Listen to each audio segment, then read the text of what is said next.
श्री सद्गुरुदेव परमात्मने नमः। श्री रामचंद्राय नमः। आप श्री गुरुदेव की सन्निधि में हैं। इसके तीसरे भाग को, जो कि पूज्य कुमुदिनीबेन पंजवाणी ने संकलित किया है, यह तीसरा भाग उन 7 पुस्तकों की मालाओं में से एक है। यहां से हम अब प्रकरण, पत्र, प्रसंग और वार्तालाप, इसके अंतर्गत जो भी प्रसंग नोट किए गए हैं, वार्तालाप नोट किए गए हैं, और साथ साथ में कुछ पत्र जो गुरुदेव ने लिखे थे, वह पढ़े जाएंगे। आप लोग को अनुरोध है कि ये मत समझना कि ये केवल प्रसंग, पत्र और वार्तालाप मात्र है, कारण कि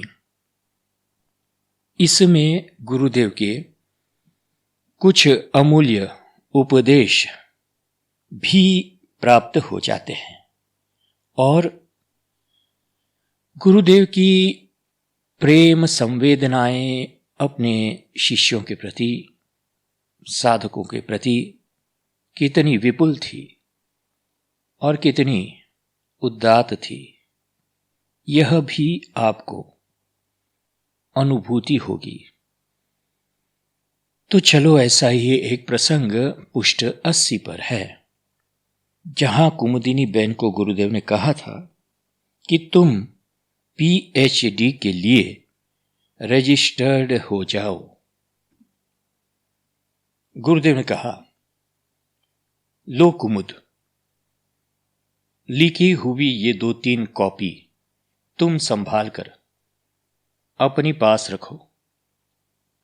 मैं मांगू तब मुझे देखने को देना, फिर संभाल कर अपनी पास रख लेना। ठाकुर भाई, लो, यह कॉपी तुम रखो। इसमें वेदांत के प्रश्नों के उत्तर है, और भी बहुत कुछ है। बची बहन, लो, तुम ये 2 नोट रखो। तुम्हारे लिए मार्गदर्शन लिखा है। बेटा कृष्ण, तुम्हारे पत्र के उत्तर की मैंने 2 नकल तैयार रखी है। एक तुम्हें देता हूं और यह दूसरी हरि भाई आपके लिए है। नोट तो कुमुद को संभालने को दी है। ठाकुर मामा ने अपने पास की इन कॉपियों को फोटो कॉपी जयराम भाई को दी थी, जो बची बहन से प्राप्त होने पर इस पुस्तक में सम्मिलित किए गए हैं। श्री गुरुदेव ने मुझसे कहा, कुमुद, तुम्हारे ग्रंथ अध्ययन के प्रश्न के बारे में भी एक बार विचार आ गया था। देखो, सुनो, उसको भी मैंने कॉपी बुक में लिखा है। पुत्री कुमुद, यह सत्य है कि अपरिपक्व निष्ठा में ग्रंथ भ्रमोत्पादक बन जाते हैं। सत्यासत्य का निश्चय न होने से मन किम कर्तव्य विमूढ़ हो जाता है, पर विवेकशील वैराग्य युक्त परिपक्व निष्ठावान को ग्रंथ कालक्षेप में सहायक है। वह साधन को साक्षीभूत प्रमाण अवलंबन है। अपनी निष्ठा पोषक ग्रंथ अवश्य देखना चाहिए। आशय तो ऐसा है कि कुतर्क से देखे तो नुकसान होता है, साधन दृष्टि से कालक्षेप को तो ग्रंथ अवश्य देखना, लिखना चाहिए। ऐसा पहले भी कभी कहा था। खूब पढ़ो और लिखो, निष्ठा की वृद्धि व पुष्टि होती है। केवल कुतर्क नहीं हो, यह ध्यान में रखना।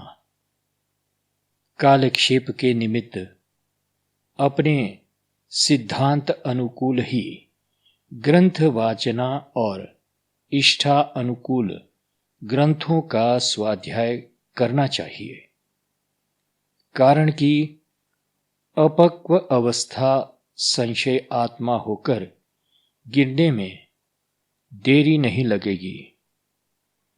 मैंने कहा, जी हां। श्री गुरुदेव ने मुझसे पूछा, तुमको मैंने श्री गीता जी के आधार पर सगुण साकार भगवत तत्व का प्रतिपादन करता हुआ ग्रंथ भाष्य लिखने को कहा था, तुमने लिखा है? तुम PhD के लिए रजिस्टर हो जाओ, तभी मैं तुम्हें आवश्यक समय मार्गदर्शन व अन्य ग्रंथों की सुविधा आदि आसानी से दे पाऊंगा। प्रोफेसर बेलनकर जी इच्छा के अनुसार यूनिवर्सिटी में रजिस्ट्रेशन फॉर्म भरकर इस नाम का PhD का महानिबंध इंग्लिश में लिख रही हूं। डॉक्टरेट के लिए महानिबंध पेश करने की समय मर्यादा 3 साल की है। श्री गुरुदेव ने कहा, यह तो और भी अच्छा हो गया। अब मैं डहाणू या बंबई जाऊं तब तुम्हारा लिखा हुआ पढ़ूंगा, सो लेकर आना। हां देखो जमुनादास भाई, एक दिन मैं भीतर मौन में ज्यादा रहा, इसके लिए तुम जो दुख और क्षोभ रखते हो उसे बिल्कुल निकाल दो मेरी आज्ञा से। भगवान की इच्छा के अनुकूल ही सब कुछ होता है। अगर भगवान की इच्छा के अनुकूल ही नहीं होता हो तो तुम किस प्रकार रक्षित और जीवित रहे हो? भूल से एसिड पीने पर भी रक्षा होती है ना, अनुभव हुआ है ना। जमुनादास भाई ने कहा, श्री चरणों में प्रणाम करते हुए, जी बापू, भगवान ने ही बचाया और जिंदा रखा है। तर्क कुतर्क सब नष्ट कर दिया है। मेरे अहम ने मुझे चपत लगाई है।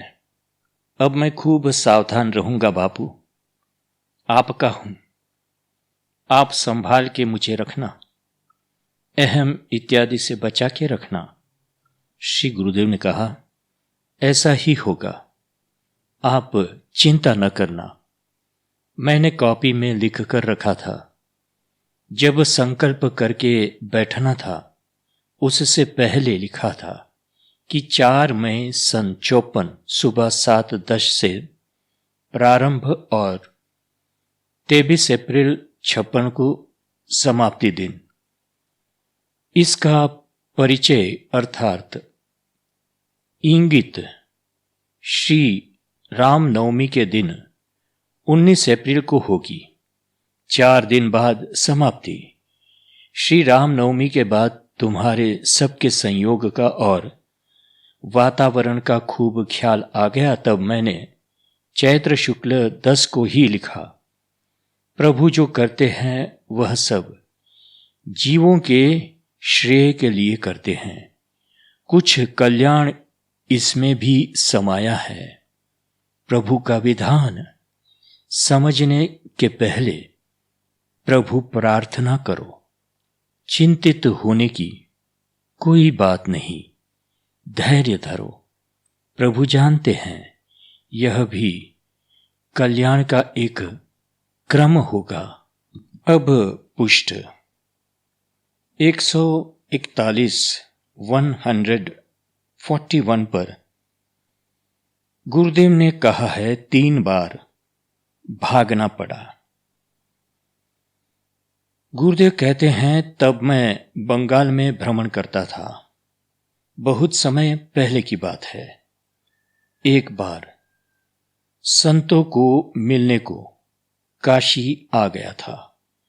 वहां से निकला तब मैं धानापुर नाम के गांव में पहुंचा तो वहीं ठहर गया, क्योंकि कुछ दिन के पश्चात ही पुनः काशी जाने का था। धानापुर देहात था, शांत था। मन हुआ तो वहां ठहरा।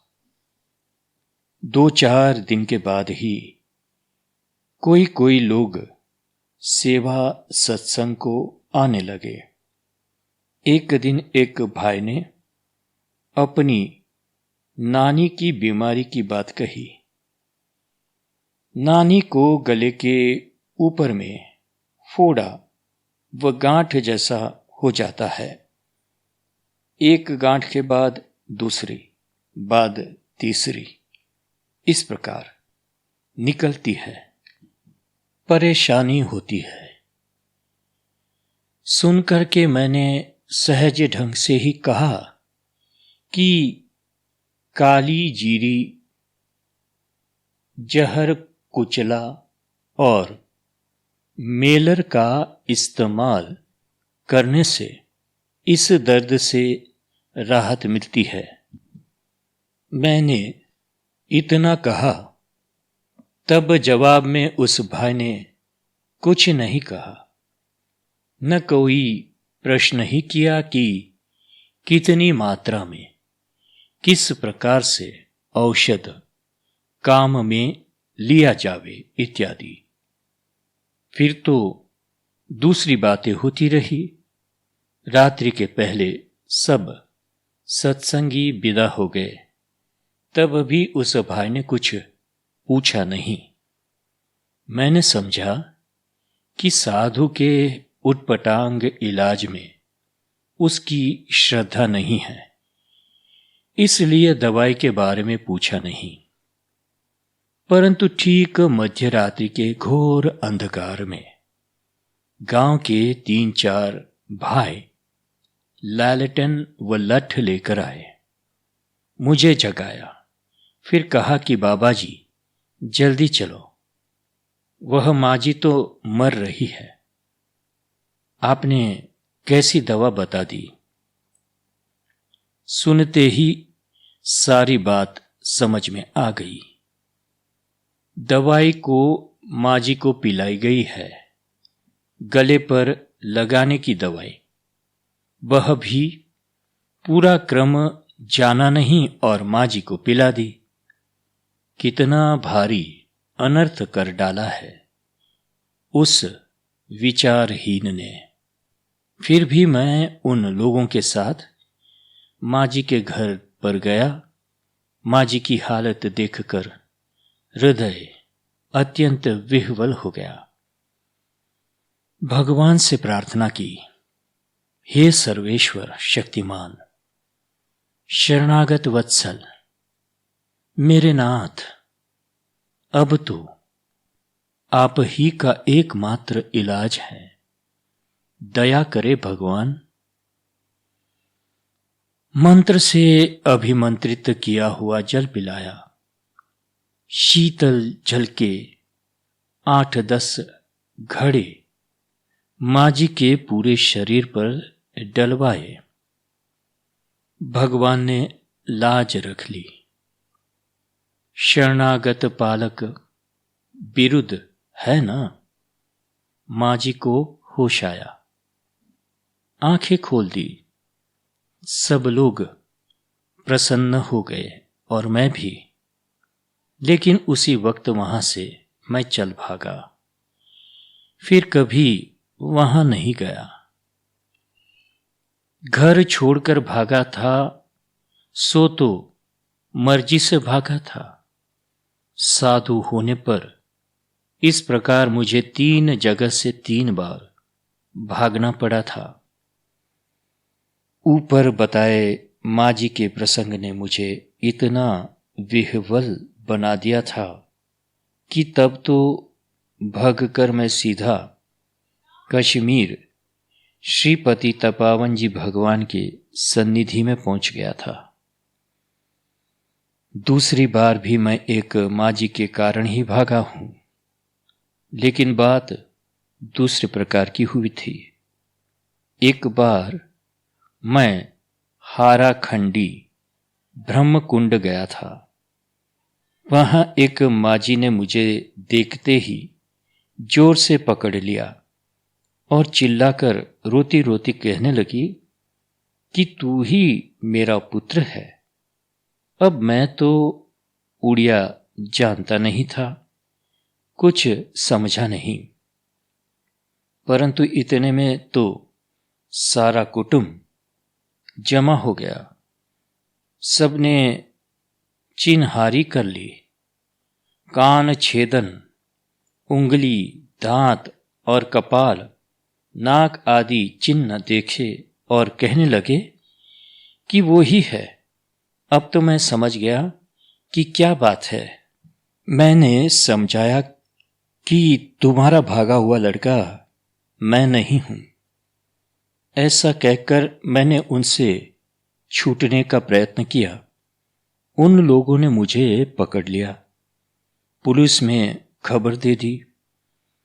पुलिस वालों ने और उन सब ने मिलकर मुझे जबरदस्ती माँ-जी के घर में बिठा दिया और निकलने के दरवाजे पर ताले लगा दिए और चौकीदारी करने लगे।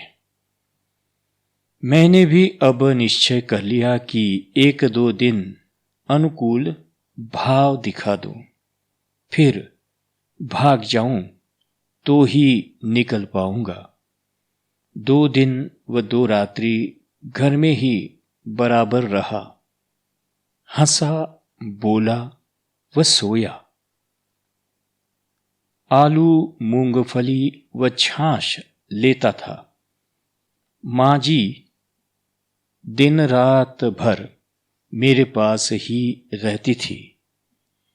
2 दिन के अनुकूल भाव को देखकर माँ-जी निश्चिंत हो गई। तब ताले खुल गए और चौकीदारी भी हट गई और बस तीसरी रात्रि को ही मैं भग चला। तब कमंडलू व चिमटा छोड़कर ही भागना पड़ा था, क्योंकि ये तो माँ-जी ने अपने कब्जे में रख लिए थे। तीसरी बार भागा था, उसमें भी एक माताजी ही थी। वह घटना कच्छ में माताजी के नेत्रा में हुई थी। एक श्रद्धालु गृहस्थी ने कहा, बाबा जी भोजन के लिए घर पर पधारिए। मैंने कहा, मैं फलाहार पाता हूं। उन्होंने कहा, भले आप फलाहार ले लीजिएगा। मैं उनके साथ उसके घर पर गया। घर के पिछले भाग में गौशाला थी। उन्होंने वहीं मेरा आसन लगवाया। गौशाला के चारों ओर ऊंची दीवारें थी। गौशाला में 50-60 गायें और 15-20 भैंसें थी। उन्होंने आलू, मूंगफली, दूध, दही, छाछ इत्यादि सामान मेरे सामने रख दिया। मैं शांति और निर्द्वंदता में बनाने में लग गया। सत्संग की बातें होती रही। तब पोरबंदर के उनके आड़तिया आ गए तो ये क्षमा की प्रार्थना करके गए और मैं फलाहार पा रहा था। तब एक घटना ने मुझे चौंका दिया। मैं उसी वक्त ऊंची दीवार को कूदकर भाग निकला। कुंभारिया, खेरी राजपुर, नेत्रा, अंजार आदि में खूब घूमा हूं और रहा हूं। मूर्खों की संगति से जानहानि भी हो सकती है। मूर्ख मित्र इतनी हानि पहुंचाता है कि उतनी व ऐसी हानि तो हमारा शत्रु भी, विचारवान शत्रु भी नहीं पहुंचा सकता। इसके बाद आगे पुष्ट 143 पर 143 पर श्री गुरुदेव कहते हैं, मैं सिनेमा का विरोधी हूं। गुरुदेव से बाहर दालान में भीड़ में खड़े हुए एक भाई ने कहा, बापू आप सिनेमा का बहुत विरोध कर रहे हैं, यह बात सही है क्या? सिनेमा खूब बुरा नहीं, अच्छा भी बनाया जाता है। क्या देखना क्या नहीं देखना, यह तो देखने वाले के अधिकारी की बात है। श्री गुरुदेव ने कहा, मैं सिनेमा का विरोध इसलिए कर रहा हूं कि सिनेमा के माध्यम से हमारी प्रजा के सुसंस्कार नष्ट हो रहे हैं। प्रजा इतनी जागरूक व सक्षम नहीं हुई है अभी। अच्छा बुरा समझने की सूझबूझ नहीं, अभावग्रस्त, शोषणग्रस्त और व्याकुल है, बेहाल है। सिनेमा जोरदार और प्रभावशाली माध्यम है। मानवता का सद्बोध होवे, सद्गुणों को सत्य के प्रेरक हुए, स्वच्छता स्वास्थ्य के पाठ पढ़ाने वाला हुए, कैसा किस प्रकार से पकाना, किस प्रकार से पाना, कैसा घूमना फिरना, नए नए हस्तकला के उद्योग किस ढंग से करना, खेती, व्यवहार, धंधे रोजगार, रुपयों को किस प्रकार से बढ़ाया जा सकता है इत्यादि सिनेमा के माध्यम से सर्वप्रथम होना चाहिए। तो सिनेमा का माध्यम कितना सुंदर, सर्वग्राही और संतुलित परिणाम दे सकता है, इस पर कोई अच्छे सुसंस्कारी देश प्रेमी सज्जन का लक्ष्य जावे तो अच्छा होगा। अभी जो दिखाया जा रहा है उससे लाभ तो होता नहीं है, अपितु ज्यादा हानि हो रही है। श्री गुरुदेव ने लिखा हुआ पढ़कर सुनाया। हस्ताक्षर। नहीं, सिनेमा का मैंने कभी समर्थन नहीं किया, अपितु सर्वथा ही विरोध किया है। मेरी पक्की धारणा है। देखिए, सिनेमा व्यवसायियों को समाज के नैतिक पतन की किंचित परवाह नहीं, केवल द्रव्योपार्जन ही उनका मुख्य लक्ष्य है। सेंसर स्वार्थरत व मूढ़ है, इसमें संदेह नहीं। सिनेमा ने सभ्यता सिखाई ऐसा मानना भूल है, परंच सिनेमा से लाखों मनुष्यों को अपराध, हत्याएं, कमीनापन, गंदगी के महीन से महीन साधनों की शिक्षा दी जाती है। नहीं, सिनेमा का मैंने कभी समर्थन नहीं किया, अपितु सर्वथा ही विरोध किया है। मेरी पक्की धारणा है कि सिनेमा व सट्टे का व्यापार वर्तमान युग का प्रधान अभिशाप है। मेरा अनुभव है कि सिनेमा ने अनेक संस्कारी परिवारों की कुमारिकाओं को अपने स्वरूप से पतित और लड़कों को भ्रष्ट पथगामी बना दिया है। वह उन्हें लज्जा व आदर्श गुणों से वंचित कर दिया है।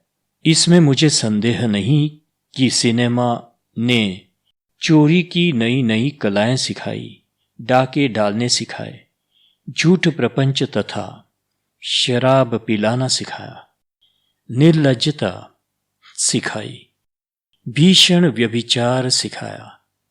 यह प्रश्न भ्रममूलक है, कारण कि कितना ही धार्मिक चित्र क्यों न हो, उसमें श्रृंगार तो प्रधान रूप से रखते ही हैं, जो कि इंद्रिय उत्तेजक है और पतन का मार्ग है। श्री सद्गुरुदेव परमात्मने नमः। श्री रामचंद्राय नमः। हरिः ओम तत्सत्। हरिः ओम तत्सत्। हरिः ओम तत्सत्। ओम शांति शांति शांति।